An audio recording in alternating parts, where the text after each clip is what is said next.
नमस्कार, कैसे हैं आप सभी? अच्छे होंगे। आपका स्वागत है हमारी क्लास में।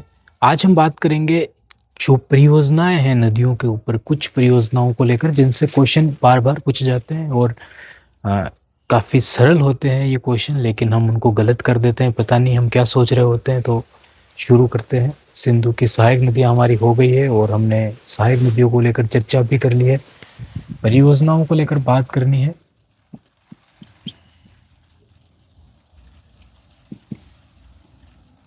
ठीक है, परियोजनाएँ। तो शुरू करते हैं हमारी क्लास को। ध्यान से सुनना और समझना। कभी ऐसा होता है कि हम चीज़ें पढ़ते हैं लेकिन उनको भूल जाते हैं।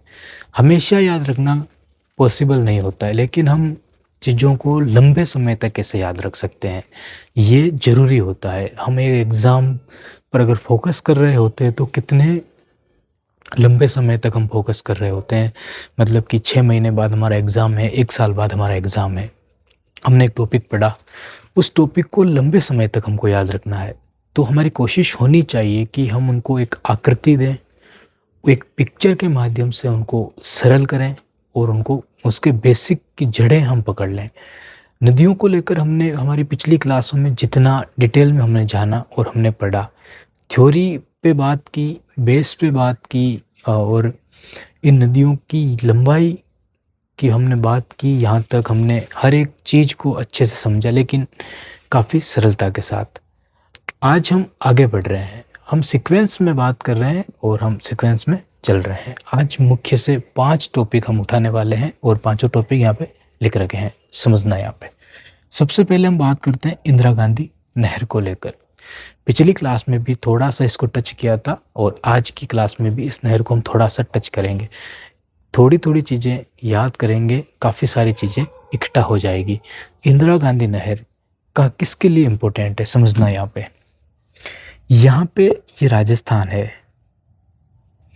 राजस्थान में अभी हाल ही में जिले नए बनाए गए हैं, तो समझना। राजस्थान में हनुमानगढ़, गंगानगर, बीकानेर, ठीक है, फलोदी जो भी हटा दिया गया है, जैसलमेर, बाड़मेर, ये जो ज़िले हैं, फलोदी है तो ये जो अनूपगढ़ हटाया गया है, तो ये जो ज़िले हैं इन ज़िलों में ये नहर बहती है और इसका पानी पहुंचता है। ये नहर राजस्थान की मरुगंगा कहलाती है। राजस्थान की मरुगंगा कहलाती है। मरु का मतलब मरुस्थल और गंगा मतलब आप गंगा का मैदान में, उस गंगा में कितना पानी होता है, तो एक ऐसा क्षेत्र जहाँ पे पानी नसीब ही नहीं है, उस जगह पे नहर आ रही है तो उनके लिए तो ये गंगा ही है। ठीक है, तो इस आधार पे उसको गंगा कहा जाता है। पंजाब के फिरोजपुर से ये निकलती है। पंजाब में एक स्थान है फिरोजपुर, वहाँ से ये नहर निकलती है और वहाँ से ये पंजाब में होते हुए राजस्थान में हनुमानगढ़ में ये एंटर करती है और बहने लगती है। ठीक है, यहाँ तक कंप्लीट है। और यहाँ तक जो क्वेश्चन थे इंदिरा गांधी नहर को लेकर भारत के संदर्भ में हमारे, वो यहाँ पे कंप्लीट हो जाते हैं। हरी के बैराज बांध से निकलती है। कुछ क्वेश्चन और उठते हैं नहर को लेकर, जिसकी चर्चा हम इसी क्लास में करेंगे, लेकिन दूसरी योजनाओं को पढ़ते हुए इसको हम सरल कर देंगे। तो हमारी दूसरी जो टॉपिक है वो है घग्गर नदी। इसको समझना अच्छे से। जैसे सिंधु नदी बहती है, एक मेन नदी है, यहाँ से लगा के यहाँ तक मुख्य नदी है, इसका एक तंत्र है अपने आप में। उसी तरीके से घग्गर नदी का भी अपना एक अपने आप में एक तंत्र हुआ करता था। वो नदी हिमाचल प्रदेश की शिवालिक की पहाड़ियों से निकलती थी। ये सतलज जो नदी है, ये नदी भी पहले सतलज नदी इधर नहीं बहा करती थी, बल्कि ये नदी भी घग्गर की एक सहायक नदी हुआ करती थी। घग्गर इससे बड़ी नदी थी। सतलज नदी घग्गर में मिल जाती है और घग्गर का सारा पानी, सतलज का सारा पानी, ध्यान से सुनना, सतलज का सारा पानी यहाँ से होके, इस नहर से होके, नहर तो बाद में बनी है, कृत्रिम रूप से बनाई गई, लेकिन नहर से पहले ये नदी मौजूद थी। गुजरात से होते हुए ये अरब सागर में जाके मिल जाती थी। ठीक है, घग्गर नदी अभी नहीं है, ये अभी है लेकिन एक नाले के रूप में है।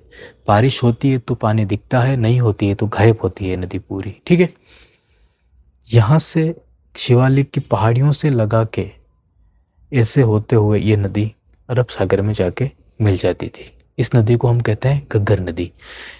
कोई मुश्किल लग रही है यहाँ पे? नहीं लग रही होगी, क्योंकि काफ़ी आसानी से हमने आपको बताया है।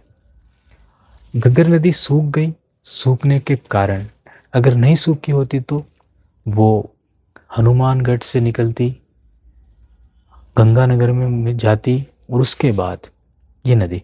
अब यहाँ पे अलग अलग कॉन्सेप्ट निकल के आते हैं, क्योंकि आपके अंदर क्वेश्चन आ रहा होगा कि घग्गर नदी तो पाकिस्तान के फोर्ट अब्बास में जाके ख़त्म हो जाती है, विलुप्त हो जाती है, तो हम सरस्वती नदी को भी घग्गर नदी ही कहते हैं, या फिर काफ़ी सारी चीज़ों में सरस्वती नदी को अलग बताया गया है, घग्गर नदी को अलग बताया गया है। तो यहाँ पे इस कॉन्सेप्ट को भी समझ लेना।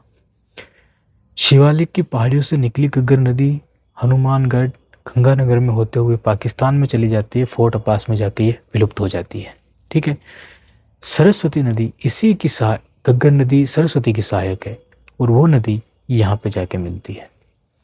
अब या तो सरस्वती और घग्गर नदी एक ही है, या ये दोनों नदियाँ अलग अलग है, लेकिन एक नदी यहाँ पे जाके मिलती है अरब सागर में, ये सही है। हमको लाटी सीरीज मिलती है, लगभग 60 किलोमीटर की एक पट्टी मिलती है राजस्थान में, मोहनगढ़ से लगाकर पोखरण जैसलमेर तक, मीठे पानी की। वो हमको ये बताता है कि राजस्थान जो है वहाँ पे एक नदी बहा करती थी जो अभी भूमिगत हो चुकी है, और ये उसी का अवशेष है। ठीक है, यहाँ तक हमने इसको लेकर बात की। अब समझना यहाँ पे इस नहर को अच्छे से। ढलान तो पहले ही मौजूद है, तो नहर हम यहाँ पे बना चुके हैं। ठीक है, आसानी से। तो जो नदी घग्गर नदी सूख गई है, उस सूखे हुए स्थान को हरा भरा करने के लिए हमने इस नहर को बनाया है। ठीक है, कब बनाया गया? पिछली क्लास में इसकी चर्चा की थी। पिछली क्लास में तो हमने सिंधु जल समझौते को लेकर बात की थी। अभी तक हमने इसकी चर्चा नहीं की है, हल्की फुल्की की है बस। आगे बढ़ते हैं। ये हमारी घग्गर नदी कंप्लीट हो गई हनुमानगढ़ और गंगानगर में।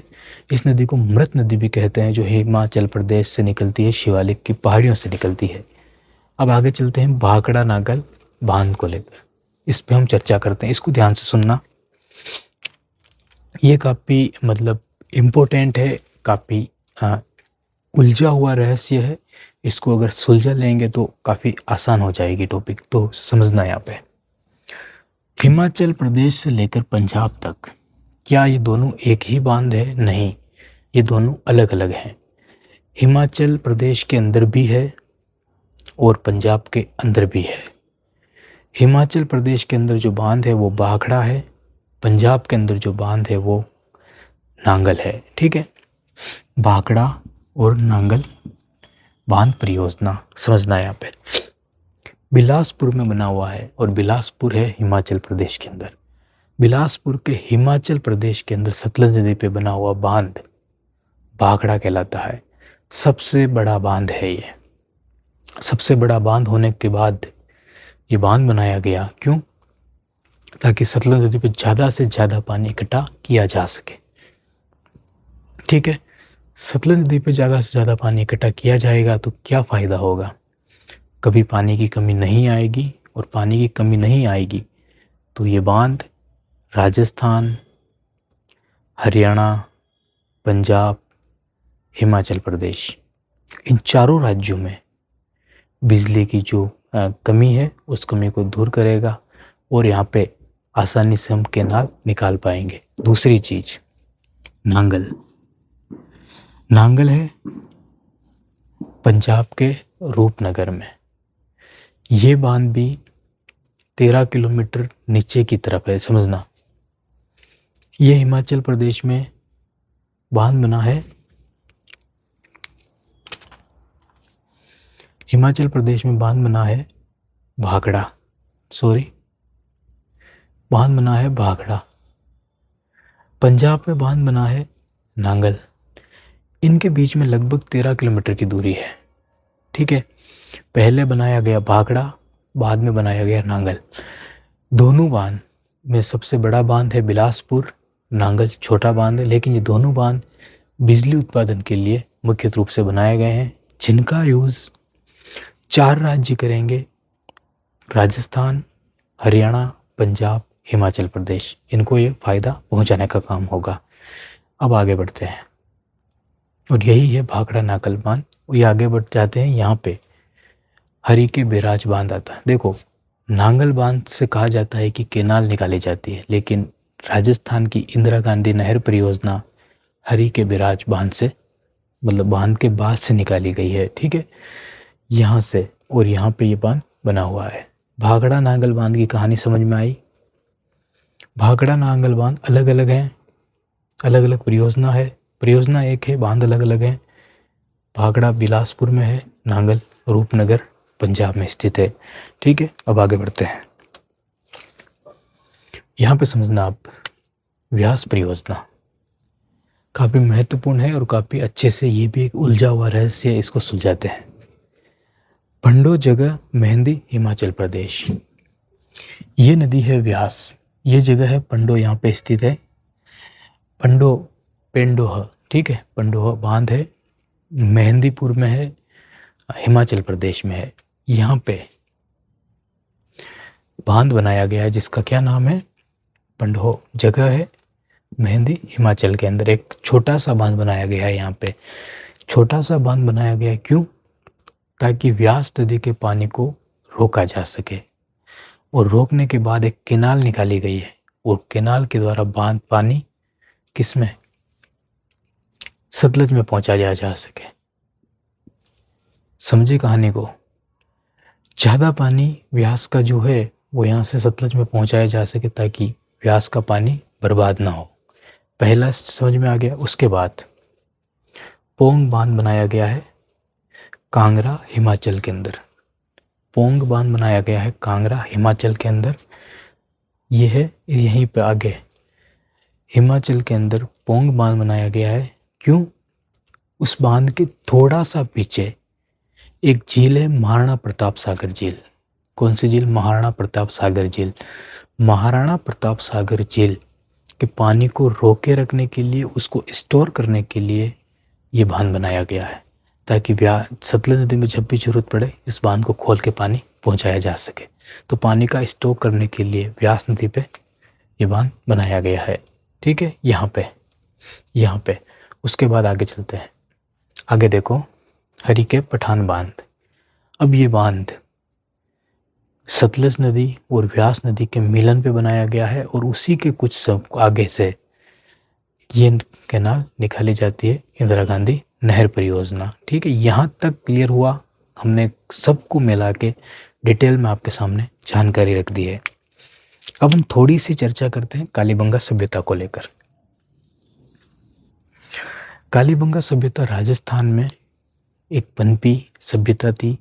हड़प्पा कालीन साक्ष्य भी मिले हैं, तो विकसित हड़प्पा कालीन साक्ष्य भी मिले हैं। कालीबंगा सभ्यता का जो जितना भी व्यापार था वो विदेशी व्यापार रहा है, दूसरी सभ्यताओं से भी रहा है, और हर एक चीज़ से रहा है। क्यों हमने बात की? घग्गर नदी के बाएं तट पे ये सभ्यता बसी हुई थी।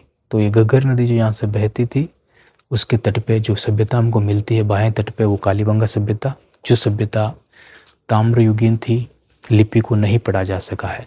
बहुत बहुत धन्यवाद आपका आज की हमारी क्लास में आने के लिए।